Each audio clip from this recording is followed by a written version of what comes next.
Hello, welcome to all the viewers. पिछले lecture में हमने पढ़ा था thermal stress.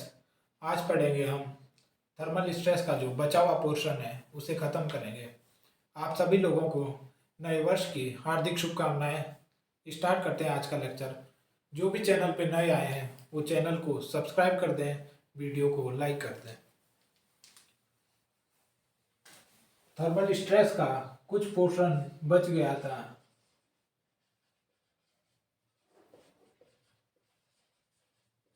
Thermal stress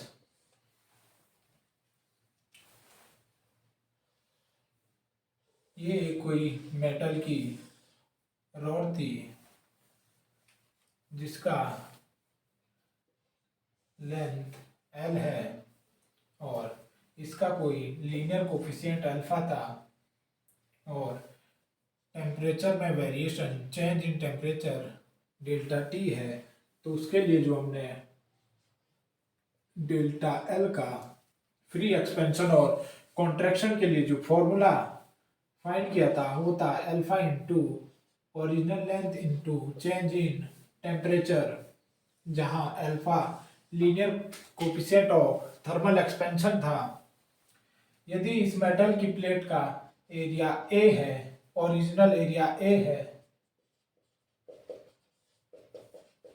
original area A है और change in area temperature increase करने या डिक्रीज करने के कारण जो एरिया में चेंज आ रहा है वो डेल्टा ए है।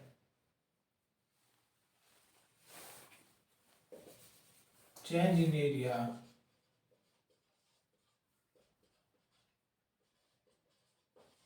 डेल्टा ए है।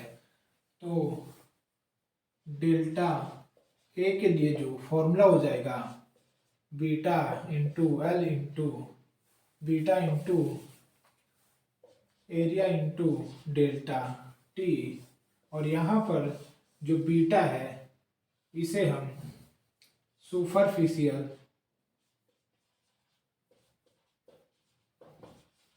सुपरफिशियल कोफिशिएंट ऑफ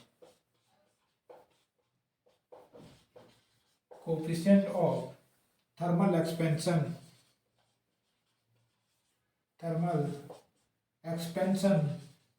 कहते हैं। और ये जो डेल्टा एल की वैल्यू है वन डायमेंशन में जब डिफॉर्मेशन होगी और ये टू डायमेंशन में जब डिफॉर्मेशन होगी तो डेल्टा ए वाला फॉर्मूला यूज करेंगे। माना इस प्लेट का ओरिजिनल वॉल्यूम V है, ओरिजिनल वॉल्यूम V है और डेल्टा V इसका चेंज इन वॉल्यूम है, चेंज इन वॉल्यूम है। तो डेल्टा V बराबर हो जाएगा gamma into volume into delta T. Temperature increase और डिक्रीज करने के कारण जो वॉल्यूम में चेंज आएगा उसे हम इस फॉर्मूले से फाइंड करेंगे। और यहाँ पर जो गामा है, gamma equals to volume coefficient of thermal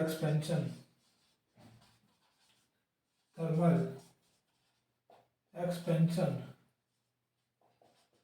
और यहाँ पर जो इनकी यूनिट होगी वो वही यूनिट होगी जो अल्फा की है, क्योंकि ये एरिया है। और जब हम यहाँ से बीटा की यूनिट निकालेंगे तो हो जाएगी डेल्टा ए अपॉन ए बराबर इंटू डेल्टा टी, यहाँ पे इसके बटे में चले जाएगा, इंटू बीटा। एरिया की डायमेंशन हो जाएगी मीटर स्क्वायर से मीटर स्क्वायर कैंसिल हो जाएगा।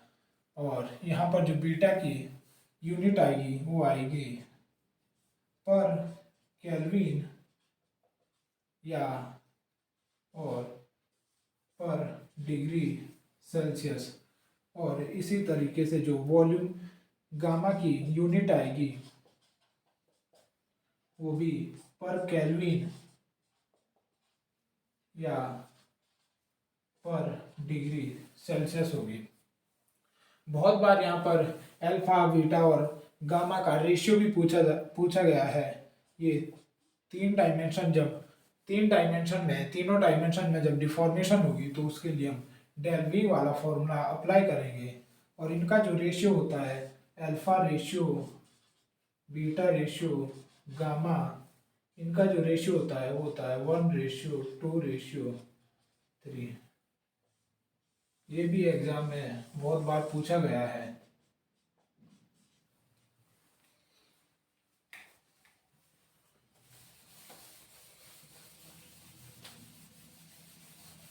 इसके बाद जो अगला जो हेडिंग है वो है by metallic strip.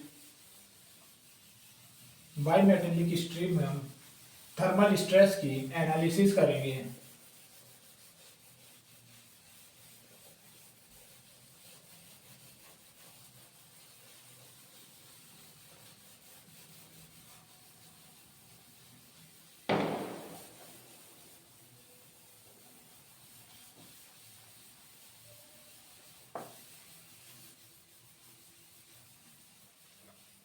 By metallic strip क्या होती है? जैसे कि इसके नाम में ही बाई लगा हुआ है, तो बाई का मतलब होता है टू, और मेटल, दो मेटल की स्ट्रिप, हेडिंग है बाई मेटेलिक स्ट्रिप।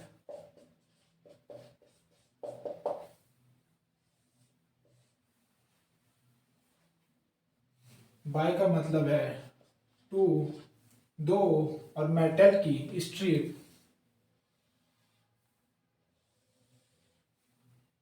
ये दो मेटल की स्ट्रिप है और इसे हमने एक दूसरे से फिक्स कर दिया है किसी रिवेटेड जॉइंट से। ये मेटल ए और मेटल बी है। इस कंडीशन में मेटल ए का जो लीनियर कोफिशिएंट होगा वो अल्फा ए है, और जो मेटल बी का लीनियर कोफिशिएंट है वो अल्फा बी है। तो फर्स्ट केस में हो जाएगा जब अल्फा ए और अल्फा बी एक दूसरे के बराबर नहीं है, तो उस कंडीशन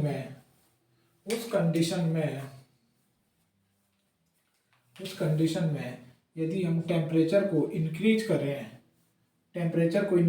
रहे हैं या हीटिंग कर रहे हैं, तो मेटल की जो स्ट्रिप है, जब हम टेम्परेचर को इंक्रीज करेंगे तो इसमें कोई ना कोई थर्मल स्ट्रेस डेवलप होगी। और यदि हम टेम्परेचर को डिक्रीज करें, कूलिंग करें, तो इसमें भी कोई ना कोई थर्मल स्ट्रेस डेवलप होगी। यहाँ पर थर्मल स्ट्रेस 0 के बराबर नहीं होगी। इस कंडीशन में thermal stress will be developed.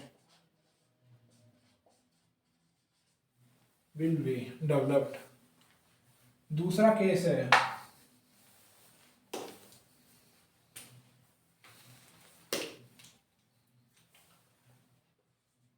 Second case है जब अल्फा ए और अल्फा बी एक दूसरे के बराबर है, तब हम टेम्परेचर को यदि इंक्रीज कर रहे हैं, हीटिंग कर रहे हैं, तो उस कंडीशन में इस मेटल की स्ट्रिप में कोई भी थर्मल स्ट्रेस डेवलप नहीं होगी। सिग्मा थर्मल इक्वल्स टू 0 हो जाएगा। और टेम्परेचर को अगर डिक्रीज करें, कूलिंग करें, तो इस कंडीशन में भी कोई भी थर्मल स्ट्रेस डेवलप नहीं होगी इस मेटल की प्लेट में। तो इस कंडीशन में थर्मल स्ट्रेस 0 हो जाएगी। आप इसे इसी प्रकार लिखें, क्योंकि इस प्रकार याद करने में भी आसानी होगी। पैराग्राफ के रूप में ना लिखें, क्योंकि वो हम सेमेस्टर में लिखते हैं। तो यहाँ पर जितना शॉर्ट होगा उतना ही ज़्यादा क्विक रिवीजन हो पाएगा एग्ज़ाम से एक दिन पहले। और अगर किसी को पैराग्राफ के रूप में लिखना है तब भी आप लिख सकते हैं कि जब अल्फा ए और अल्फा बी एक दूसरे के बराबर नहीं है, तब यदि हम मेटेलिक प्लेट की हीटिंग करें या कूलिंग करें तो उस केस में थर्मल स्ट्रेस डेवलप होगी। और जब अल्फा ए और अल्फा बी एक दूसरे के बराबर है, यदि उस कंडीशन में हम टेम्परेचर को इंक्रीज और डिक्रीज करें तो इस केस में थर्मल स्ट्रेस डेवलप नहीं होगी। तो आप इसे लिख लें। यहाँ पर हमने दो केस देखे और हमने फाइंड किया कि थर्मल स्ट्रेस डेवलप होने के लिए कंडीशन क्या थी। कंडीशन ऑफ थर्मल स्ट्रेस पहली कंडीशन थी कि जो अल्फा ए और जो भी मेटल है उन दोनों के लीनियर थर्मल कोफिशिएंट एक दूसरे के बराबर नहीं होने चाहिए। दोनों के alpha linear coefficient of thermal expansion, दोनों के अल्फा अलग अलग होने चाहिए। ये पहली कंडीशन है, अलग अलग होने चाहिए। और दूसरी जो कंडीशन है उसमें टेम्परेचर में कोई ना कोई चेंज होना चाहिए, या तो टेम्परेचर इंक्रीज करना चाहिए या डिक्रीज करना चाहिए। टेम्परेचर में परिवर्तन होना चाहिए।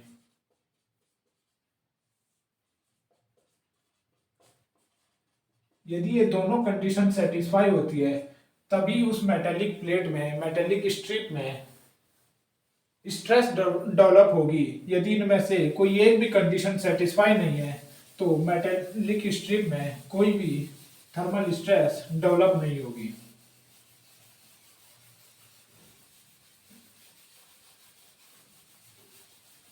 अब हम देखेंगे कि इस मेटेलिक स्ट्रिप में किस प्रकार से और कौन सी थर्मल स्ट्रेस डेवलप होती है।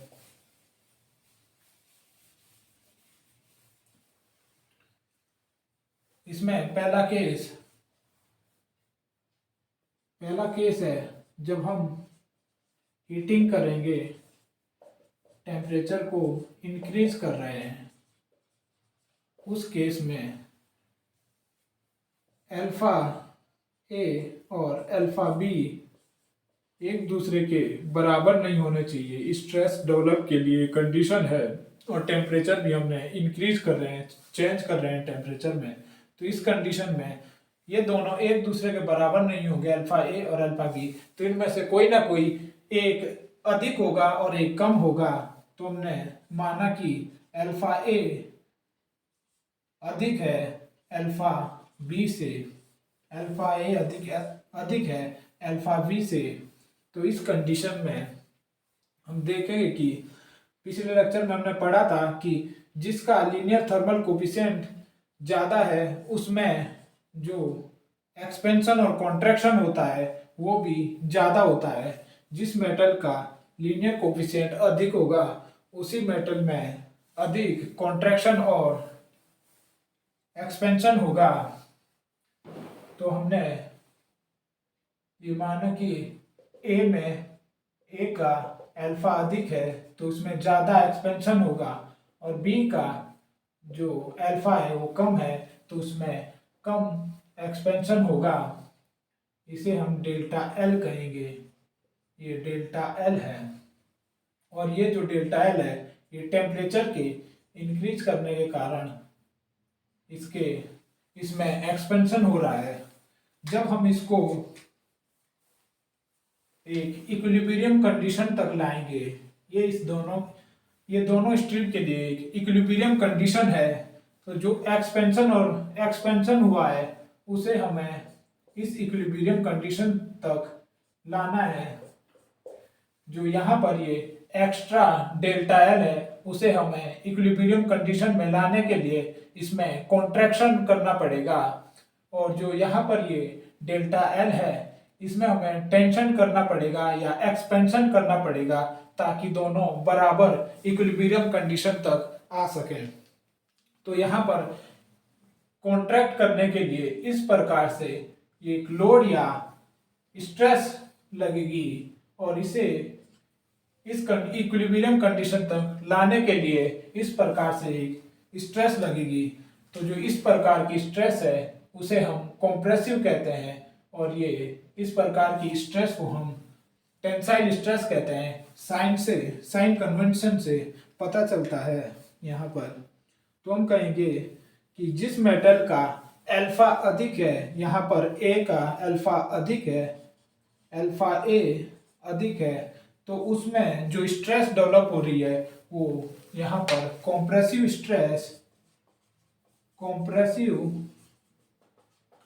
थर्मल स्ट्रेस डेवलप हो रही है। और जिस मेटल का अल्फा लेस है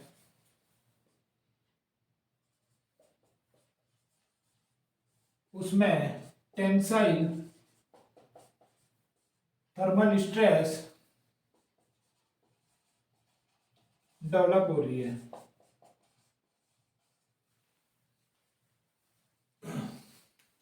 ये केस था जब हम हीटिंग कर रहे थे, जब हम बाईमेटेलिक स्ट्रिप की हीटिंग कर रहे थे। तो इस केस में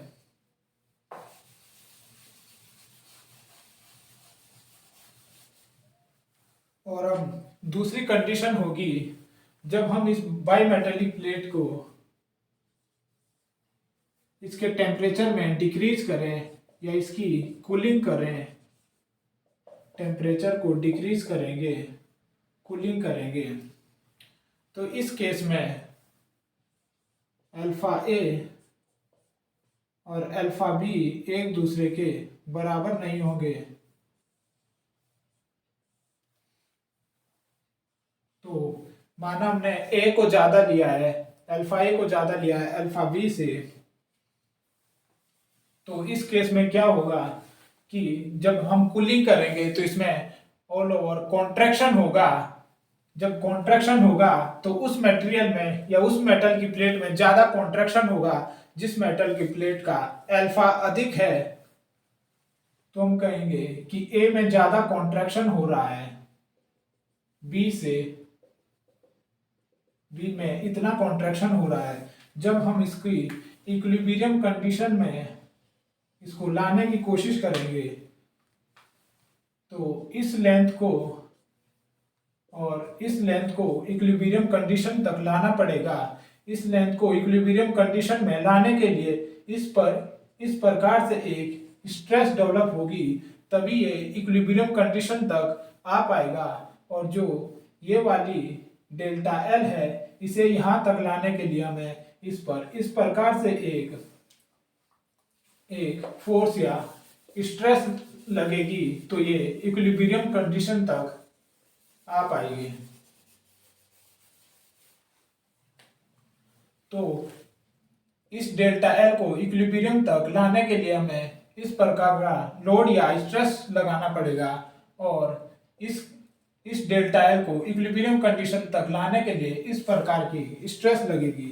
तो हम यहाँ से कहेंगे कि जिस मटेरियल का अल्फा ए अधिक है उसमें, जिसमें ज़्यादा कॉन्ट्रैक्शन हो रहा है उसका अल्फा ए अधिक है, उसमें यहाँ पर ये वाली जो स्ट्रेस है वो पुल कर रही है। तो इसे tensile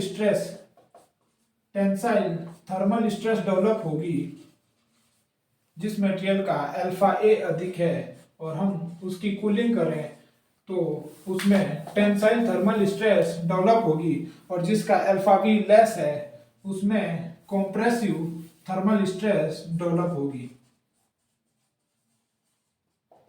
compressive thermal stress develop होगी।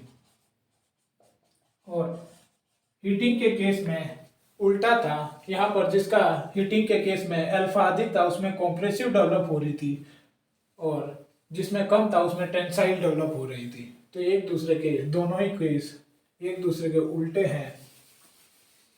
तो यहाँ से बहुत बार ये क्वेश्चन पूछे जाते हैं कि दो बाइमेटेलिक स्ट्रिप दी जाती है, तो वो पूछते हैं कि जब हम हीटिंग करेंगे इसकी तो किस मेटल की रॉड में कौन सी स्ट्रेस डेवलप हो रही है, थर्मल या कॉम्प्रेसिव या टेंसाइल।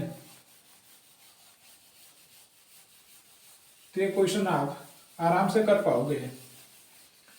अब हम इस बाइमेटेलिक स्ट्रिप में जो हम ये इक्विलिब्रियम तक ला रहे थे, इस इक्विलिब्रियम जो एक्चुअल डेल्टा एल है, जो हम इक्विलिब्रियम मान रहे थे, इसे फाइंड करना है हमने।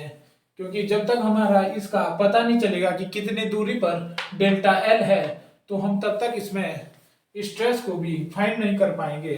तो डेल्टा एल के लिए हम इसका फॉर्मूला निकालेंगे।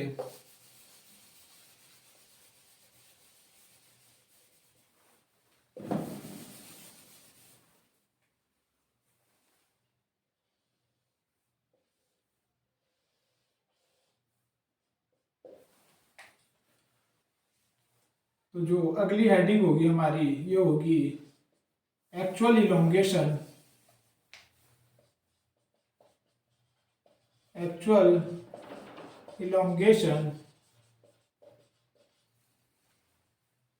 इन बाइमेटेलिक स्ट्रिप।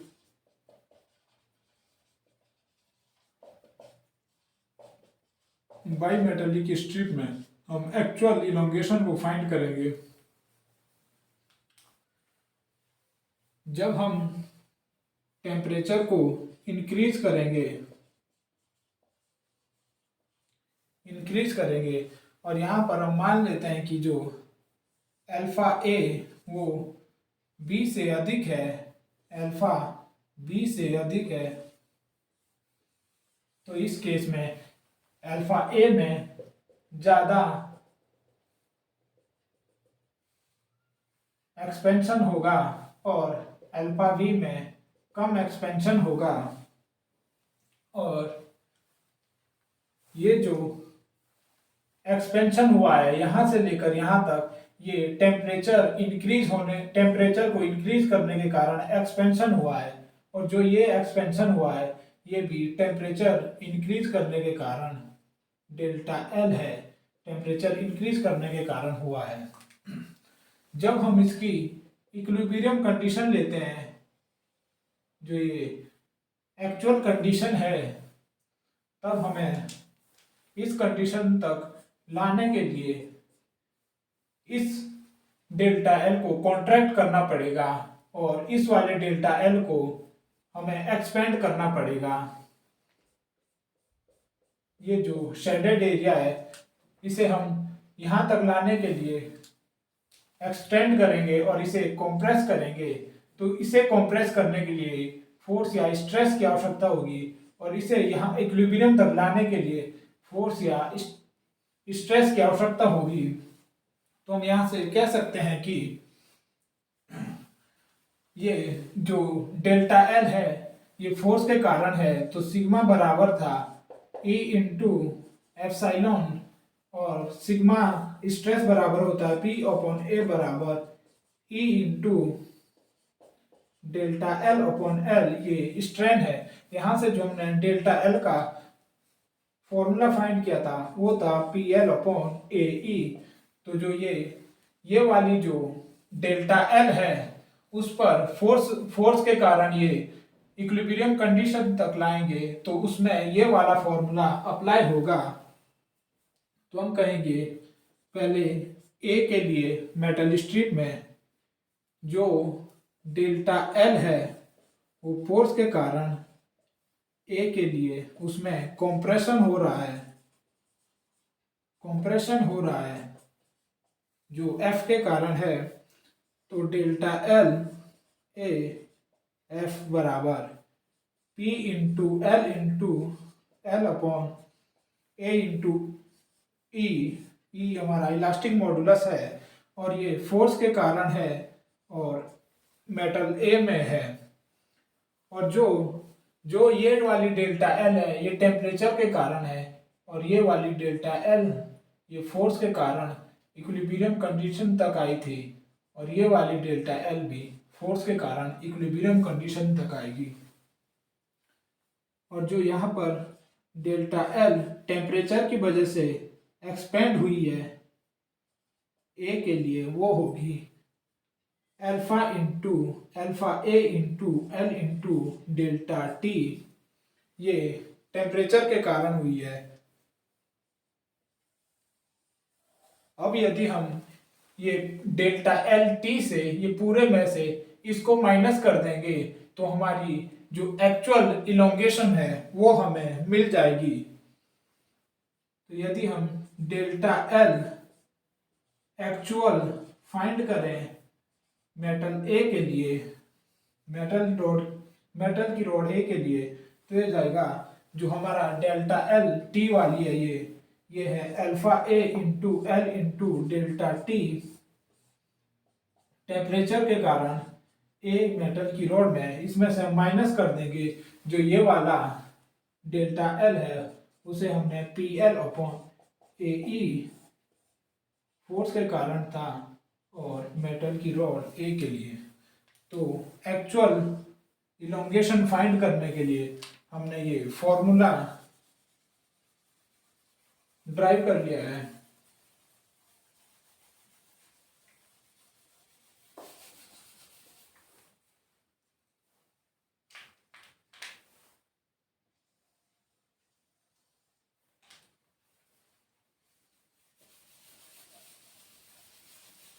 अब हम इसी प्रकार से जो मेटल बी है उसके लिए फॉर्मूला ड्राइव करेंगे।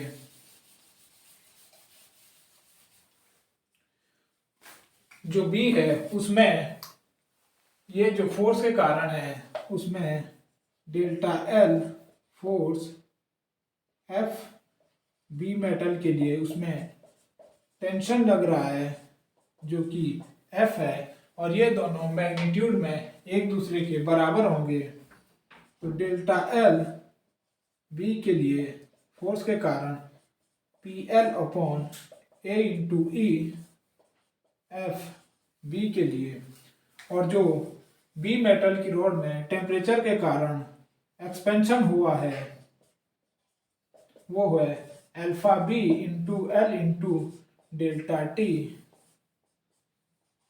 ये बी के लिए है। तो यदि हम इन दोनों को डेल्टा एल टी और डेल्टा एल एफ को जोड़ दें तो हमें एक्चुअल इलोंगेशन मिल जाएगी। तो यहां से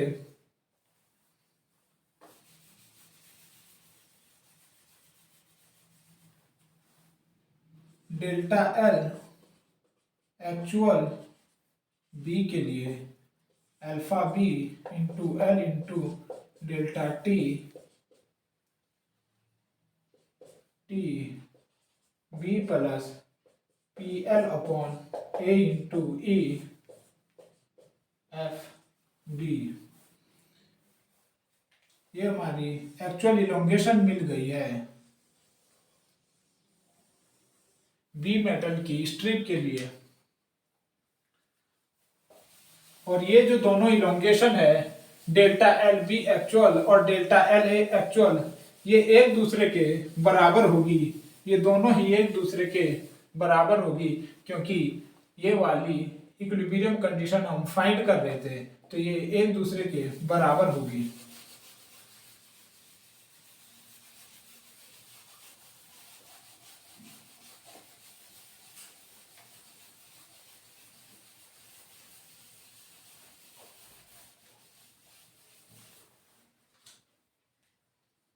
तो हम कह सकते हैं कि जो डेल्टा एल ए एक्चुअल है वो बराबर है डेल्टा एल बी एक्चुअल के।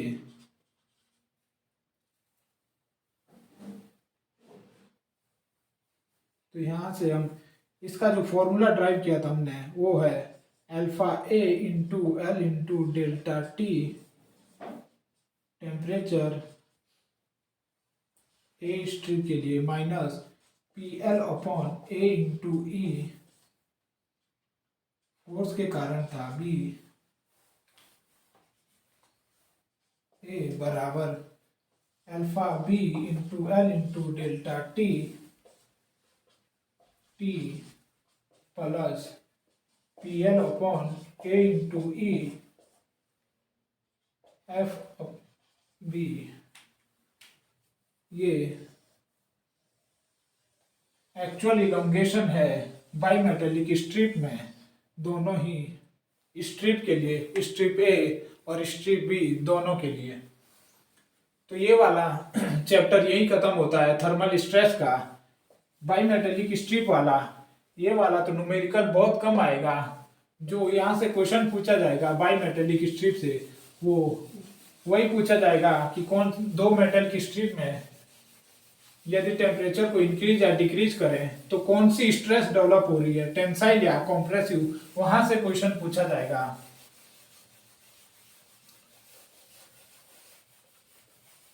इस चैप्टर से जितने भी क्वेश्चन पूछे जाएंगे वो सारे कवर कर लिए हैं। जितने भी कॉन्सेप्ट थे जो कंपटीशन में पूछे जाते हैं उन सभी को हमने कवर किया है।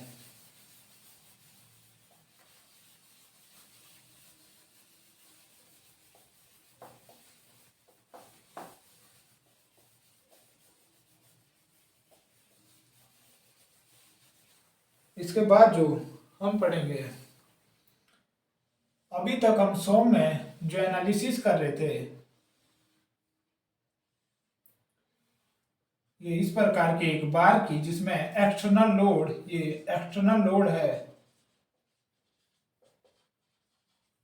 इसके कारण जो इलोंगेशन आ रही थी डेल्टा एल बराबर P L upon A into ई। हम पूरे सोम में जो इस बार का जो सेल्फ वेट है, पूरे सोम में इस बार का जो सेल्फ वेट होता है या कोई भी कंपोनेंट है,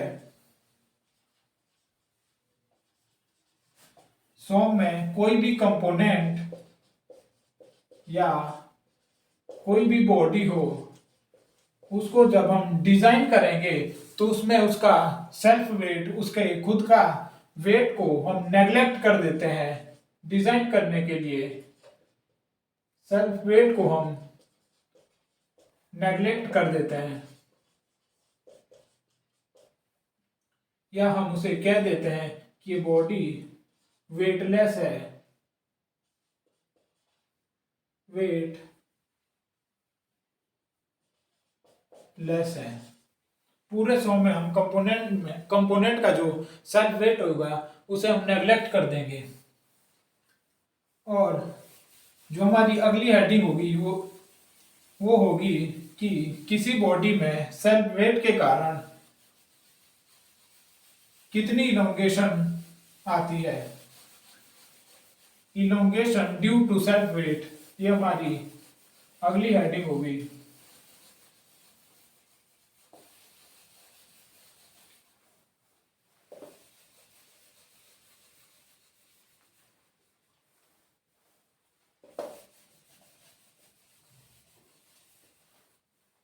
हेडिंग है इलोंगेशन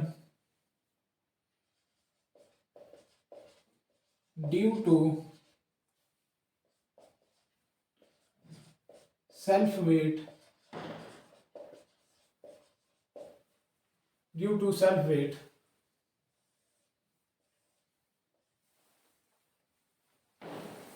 ये कोई बार है, जब हम इसमें कोई भी एक्सटर्नल लोड नहीं लगाएंगे तो जिस फॉर्मूले से हम एक्सटर्नल लोड के कारण जो इलोंगेशन फाइंड कर रहे थे,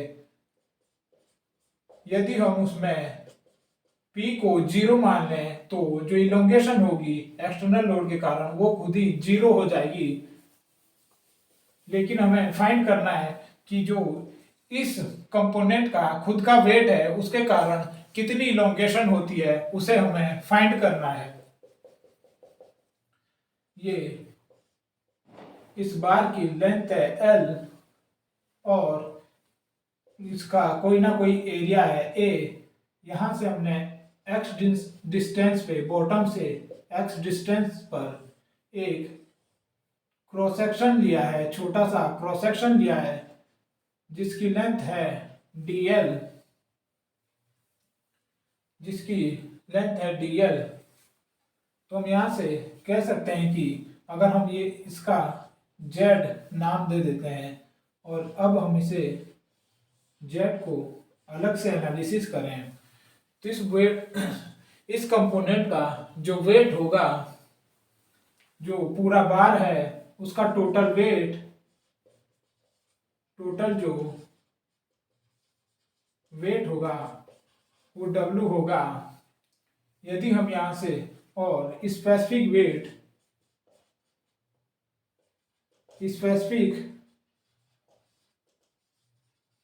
स्पेसिफिक वेट गामा है, इस बार का टोटल वेट W और स्पेसिफिक वेट गामा है।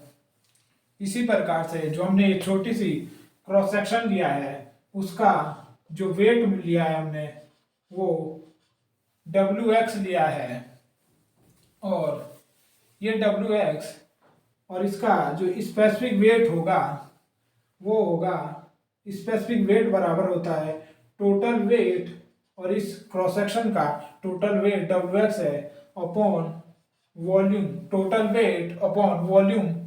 और यहाँ से जब हम इसका टोटल वेट फाइंड करेंगे, WX फाइंड करेंगे, तो ये जाएगा गामा इंटू V, और WX बराबर V को हम लिख सकते हैं एरिया इंटू इसका जो एरिया है, इस क्रॉस सेक्शन का भी एरिया होगा, और ये कितने डिस्टेंस पर है वो डिस्टेंस x लिए हमने।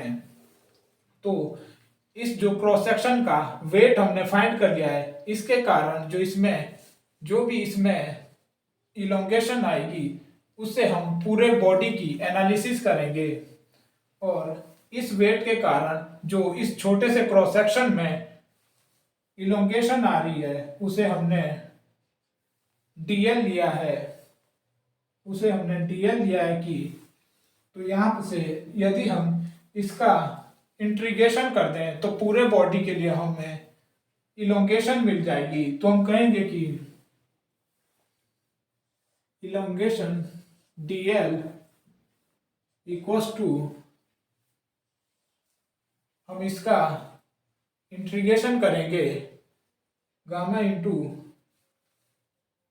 dl बराबर PL अपॉन AE था। यहाँ पे जो लोड है वो WX है, WX इंटू L की जगह हमें यहाँ पर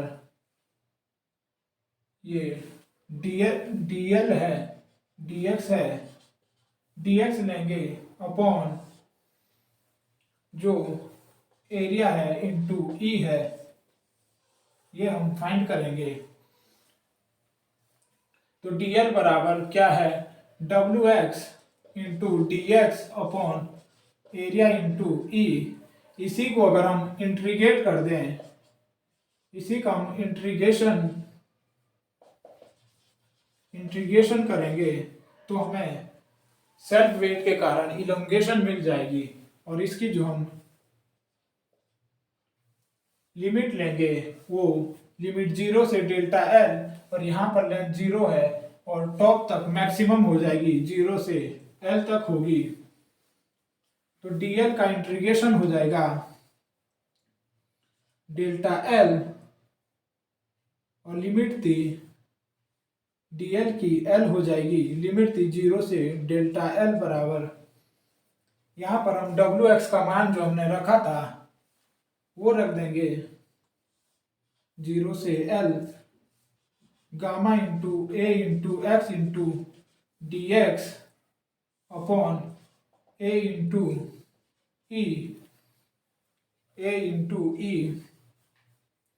तो यहाँ से अगर हम अपर लिमिट रखेंगे delta L minus lower limit 0, यहाँ पर गामा एरिया कांस्टेंट है और एरिया इंटू इलास्टिक मॉडुलस भी कांस्टेंट है, area upon area into elastic modulus भी कांस्टेंट है।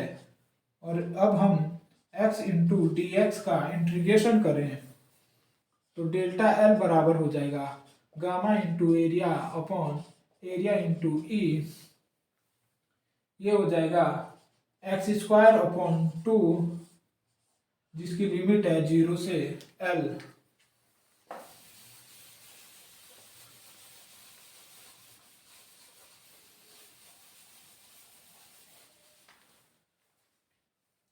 तो यहाँ पर हम ये लिमिट रख देंगे, इसमें डेल्टा L बराबर हो जाएगा गामा इंटू ए अपॉन एरिया इंटू ई।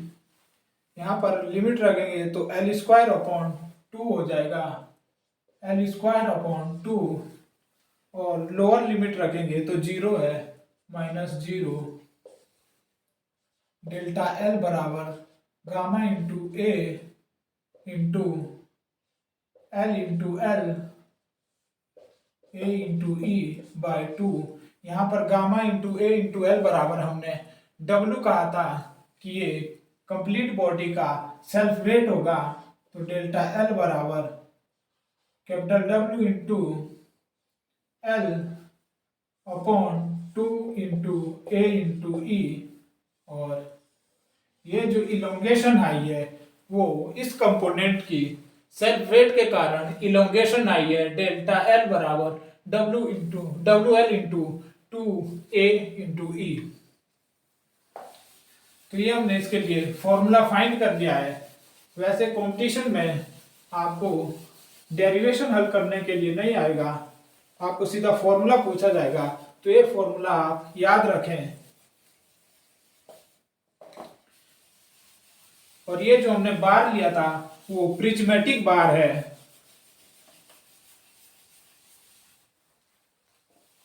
यहां पर जो बार यूज किया था हमने वो प्रिज्मेटिक था, और प्रिज्मेटिक बार वो होता है जिसका एरिया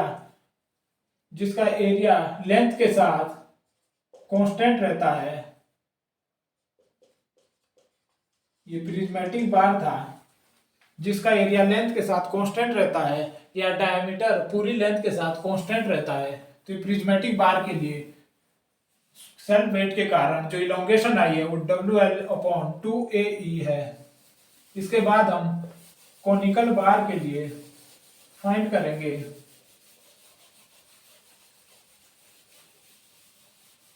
इसमें जो हमने पहला केस किया था वो प्रिज्मेटिक बार के लिए था। प्रिज्मेटिक बार के लिए वो आया है डेल्टा एल बराबर WL/2A इंटू ई। और कॉनिकल बार का हम जो दूसरा है कॉनिकल बार, उसका हम डेरिवेशन हल नहीं करेंगे, उसका बस हम सीधा फॉर्मूला लिखेंगे, डेल्टा एल बराबर WL/2A इंटू ई। ये इसके लिए फॉर्मूला है। सेल्फ वेट के कारण दोनों ही एक दूसरे के बराबर है। तो हम यहाँ पे नोट लिखेंगे, एक नोट पॉइंट लिखेंगे कि जो एक्सटर्नल लोड के कारण जो इलोंगेशन आती है उसके लिए फॉर्मूला है डेल एल बराबर PL/A इंटू ई। और जो प्रिज्मेटिक बार में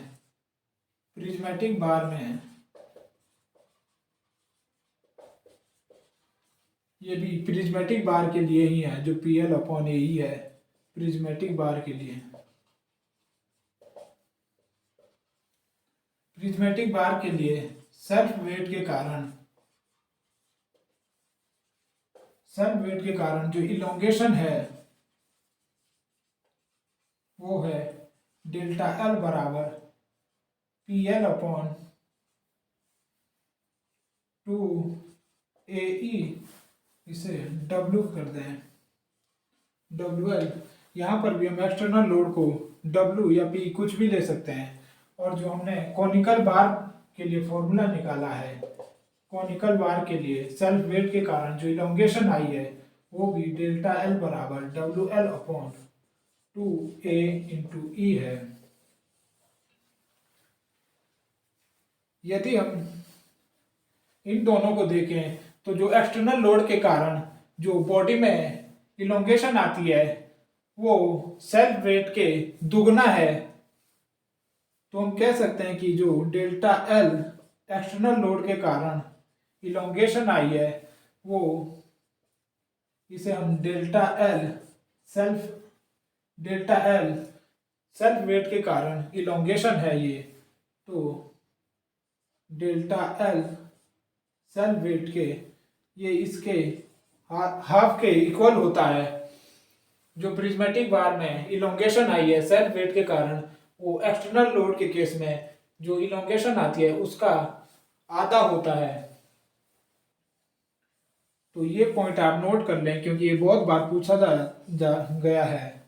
और या फिर आप इस प्रकार से भी इसे कह सकते हैं कि जो डेल्टा एल एक्सटर्नल लोड के कारण इलोंगेशन आई है, एक्सटर्नल लोड के कारण जो इलोंगेशन आई है, वो सेल्फ वेट के कारण जो इलोंगेशन है उसकी दो गुने के बराबर होती है, उसकी दो गुने के बराबर होती है। और यहाँ पर जो सेल्फ वेट के कारण जो एक्सटर्नल लोड के केस में होता है डेल्टा एल, वो डायरेक्ट प्रोपोर्शनल टू होती है एल के। जो डेल्टा एल है वो डायरेक्ट प्रोपोर्शनल होती है एल के। यहाँ पर आपने देखा था कि W इंटू एल आया था, ए भी आया था इसमें, तो हम यहाँ पर कहेंगे कि जो डेल्टा एल है वो डायरेक्ट प्रोपोर्शनल है डेल्टा एल डायरेक्ट प्रोपोर्शनल होगी एल स्क्वायर के। और यहाँ पर इसमें डेल्टा एल डायरेक्ट प्रोपोर्शनल होती है एल क्यूब के।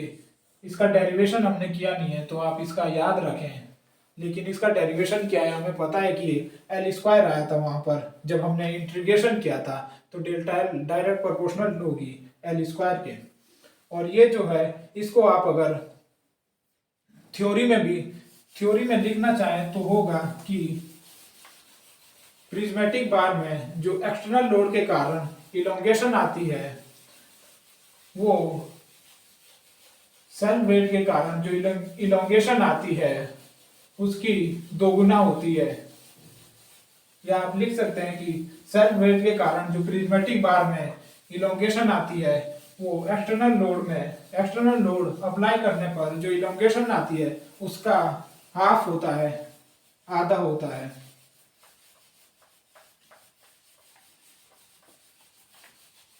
इसके बाद पढ़ेंगे हम principle of superposition.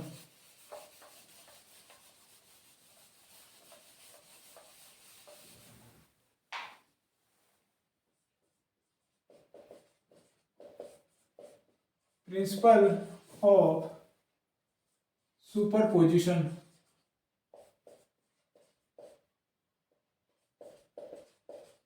Principle of superposition ये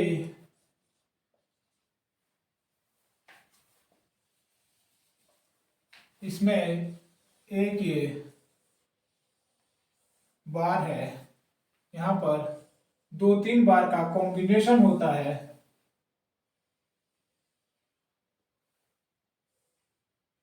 ये हमने तीन बार लिए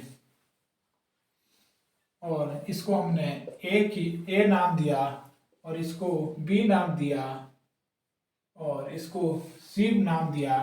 इसका कोई ना कोई एरिया और इलास्टिक कांस्टेंट होगा। ये लेंथ L1 होगी, ये लेंथ L2 है, इसकी लेंथ L3 है।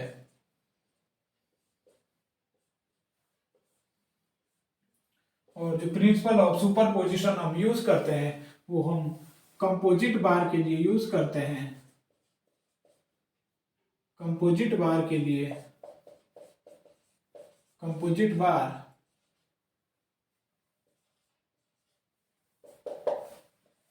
ये कंपोजिट बार है ABC, जिसका एरिया A1 और इलास्टिक कांस्टेंट E, बी वाले का एरिया A2 और इलास्टिक कांस्टेंट 2 E2 और सी का इलास्टिक कांस्टेंट E3 और इसका एरिया E3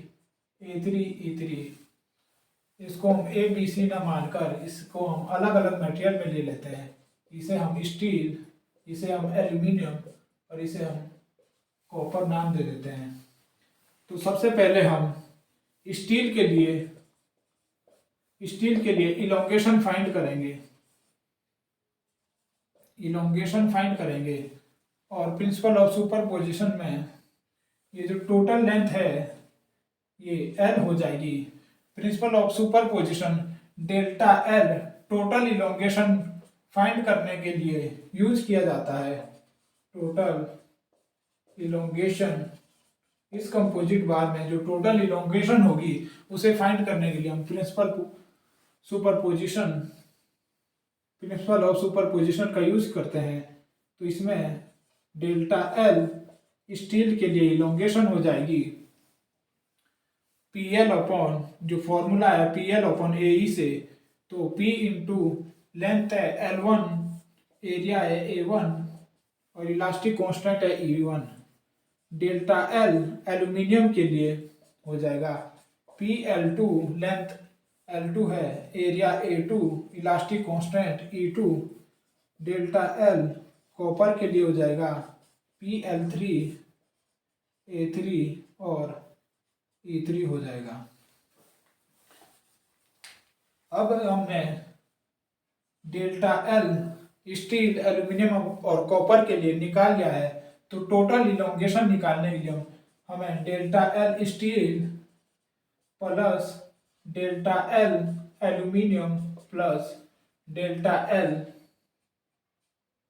कॉपर, इन तीनों को अगर एक दूसरे से जोड़ दें तो हमें टोटल इलोंगेशन मिल जाएगी और यही प्रिंसिपल ऑफ सुपरपोजिशन है। प्रिंसिपल ऑफ सुपरपोजिशन है। तो यहां पर जब हम इन तीनों को जोड़ेंगे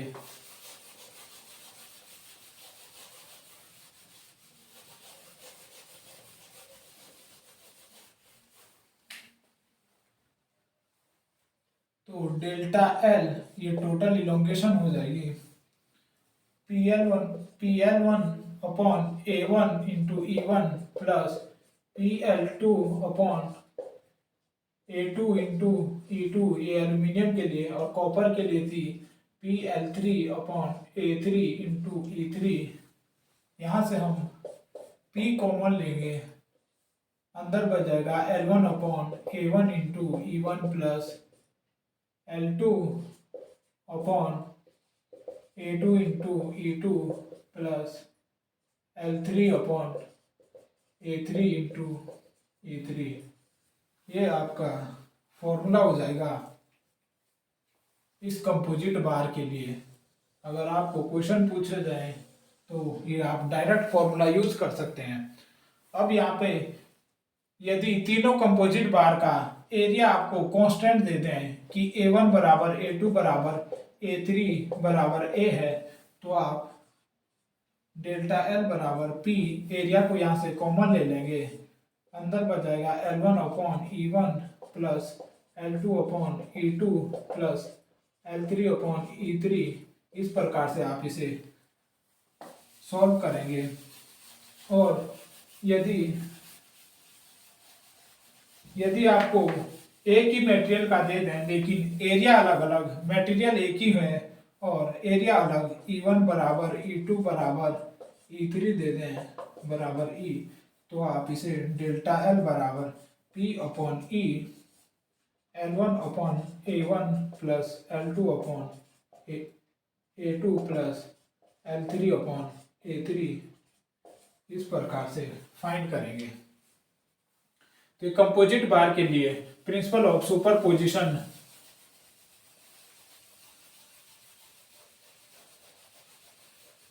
और यहां से न्यूमेरिकल भी पूछे जाते हैं। आपको एक कंपोजिट बार दे दिया जाएगा और उसमें आपको एक फोर्स फाइंड करने के लिए दे दिया जाएगा। क्योंकि ये ऑब्जेक्टिव पेपर होता है कंपटीशन एग्जाम में, तो वहां पर आपको डेल्टा एल फाइंड करने के लिए नहीं बोला जाएगा, वहां पर आपको डायरेक्ट जो फोर्स लग रहा होगा उसे फाइंड करने के लिए कहा जाएगा।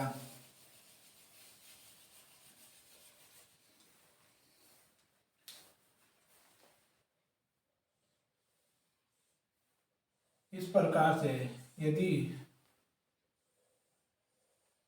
एक कंपोजिट बार लें और इसमें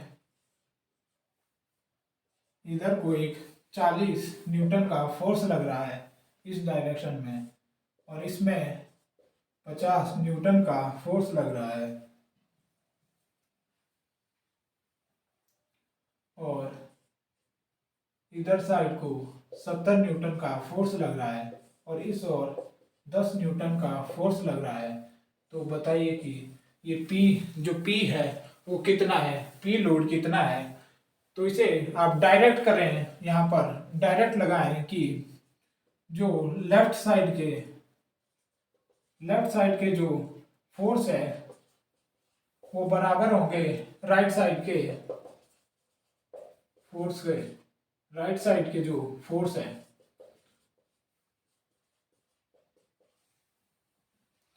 लेफ्ट साइड को 40, 50, 90 और 10, 100, 40 प्लस 50 प्लस 10, और दूसरी साइड को जो लोड लग रहे हैं वो है 70 प्लस P। तो आप यहाँ से कह सकते हैं कि ये 100 बराबर 70 प्लस P है, तो P बराबर आ जाएगा 30 न्यूटन। तो इस प्रकार से आप इसे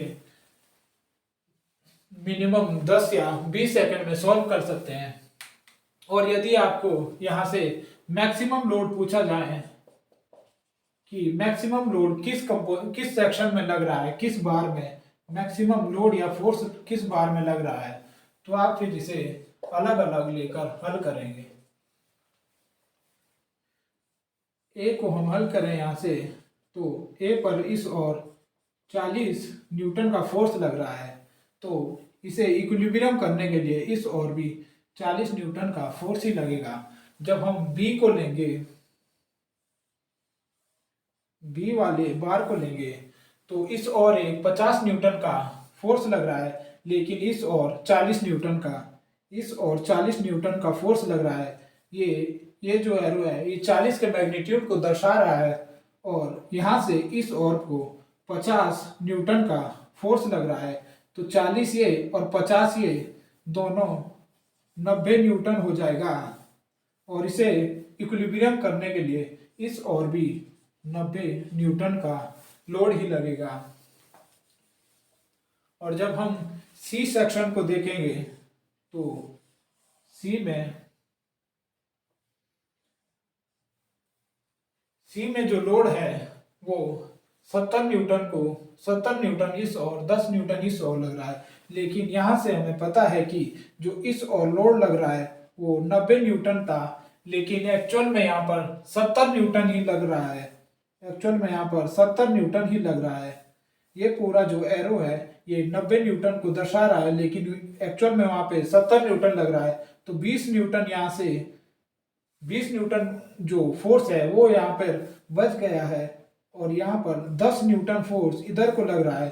तो 10 प्लस जो 20 यहाँ पर है, तो हम कहेंगे कि इस और 30 न्यूटन का लोड लग रहा है, और इसे इक्विलिब्रियम करने के लिए इस और भी 30 न्यूटन का लोड लग रहा है, जो हमने फाइंड किया था। तो आप इस प्रकार से फाइंड कर सकते हैं। आपसे मैक्सिमम लोड पूछा गया है, तो यहाँ पर मैक्सिमम लोड जो लोड है वो 90 न्यूटन है, और यदि मिनिमम लोड पूछे तो वो 30 न्यूटन है। और इस प्रकार से अगर आपको इसमें इसकी लेंथ L1, L2 और L3 है, और आपको इसमें इलोंगेशन पूछे कि इलोंगेशन कितनी है, तो आप यहाँ से डेल्टा L बराबर लगा सकते हैं कि इस वाले सेक्शन में 40 न्यूटन का फोर्स लग रहा था, PL 40 न्यूटन लेंथ है L1, और कुछ ना कुछ एरिया होगा इसका A1, A2, A3, जो भी आपको न्यूमेरिकल वैल्यू दी होगी, E1, E2, E3, L1 upon 40 L1 upon A1 E1 plus दूसरे इसमें जो लोड लग रहा है वो 90 न्यूटन है, 90 L2 upon A2 E2 plus तीसरे वाले सेक्शन में 30 न्यूटन का लोड लग रहा है, 30 अपॉन 30 इंटू L3/E3 इस प्रकार से आप टोटल इलोंगेशन को फाइंड कर सकते हैं। और यदि ये वाले जो लोड है ये अगर कॉम्प्रेसिव लोड हो, किसी भी न्यूमेरिकल में क्वेश्चन में अगर कॉम्प्रेसिव लोड है तो यहाँ पर जो आप फिर प्लस की जगह माइनस साइन ले लेंगे, आप इसको माइनस कर देंगे तो आप इस प्रकार से इलोंगेशन को फाइंड कर सकते हैं कंपोजिट बार में।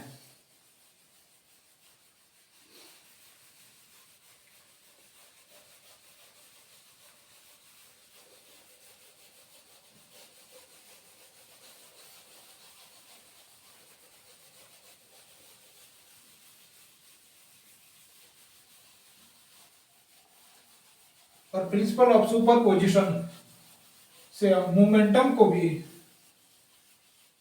फाइंड कर सकते हैं, आपको न्यूमेरिकल आ जाएगा। इसे हम मोमेंटम के लिए भी यूज कर सकते हैं कि आपको एक कंपोजिट बार दे देंगे, ये इस प्रकार से कंपोजिट बार है और इसमें आपको कहेंगे कि ये 70 न्यूटन मीटर का मोमेंट लग रहा है और यहाँ पर 20 न्यूटन मीटर का एक मोमेंट लग रहा है और यहाँ पर और इस और 60 न्यूटन मीटर का और इस और 40 न्यूटन मीटर का। और यहाँ पर जो न्यूमेरिकल था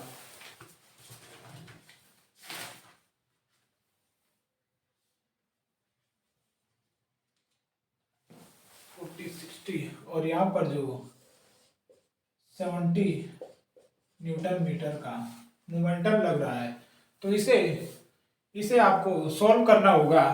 तो मोमेंटम के लिए हम साइन कन्वेंशन लेते हैं।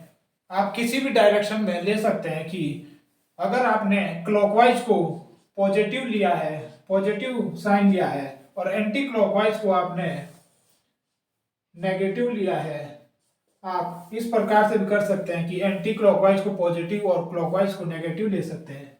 यहाँ पे क्लॉकवाइज को हमने पॉजिटिव लिया है, दक्षिणावर्त को क्लॉकवाइज को पॉजिटिव लिया है और एंटी क्लॉकवाइज को नेगेटिव।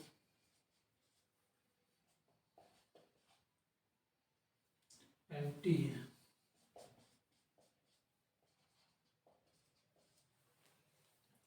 तो आप अगर इसे सॉल्व करोगे तो ए बी सी, पहले ए में फाइंड करते हैं।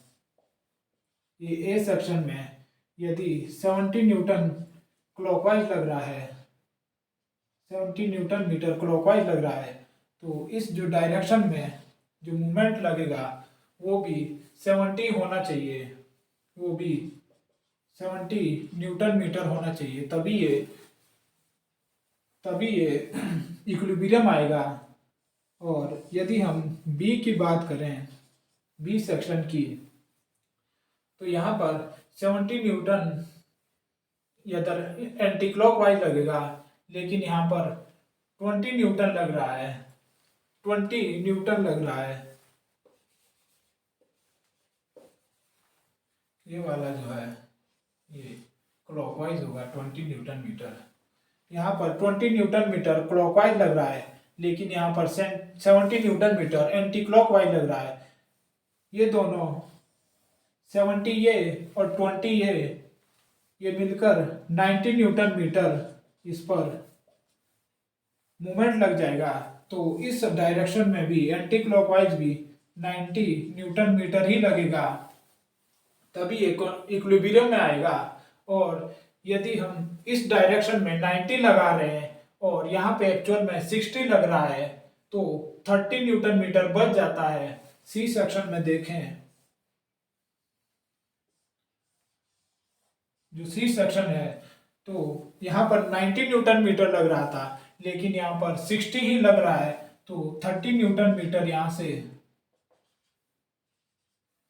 बच जाएगा। और इधर को जो 40 न्यूटन मीटर लग रहा है उसमें ये 30 जुड़ जाएगा, तो इस प्रकार से ये 70 न्यूटन मीटर इस और मूवमेंट लगेगा। और लास्ट में हम देख रहे हैं कि इस और भी 70 न्यूटन मीटर मूवमेंट लग रहा है। तो इस प्रकार से हम प्रिंसिपल ऑफ सुपरपोजिशन को मूवमेंट को फाइंड करने के लिए भी लगा सकते हैं, और इसमें भी न्यूमेरिकल पूछा जा सकता है।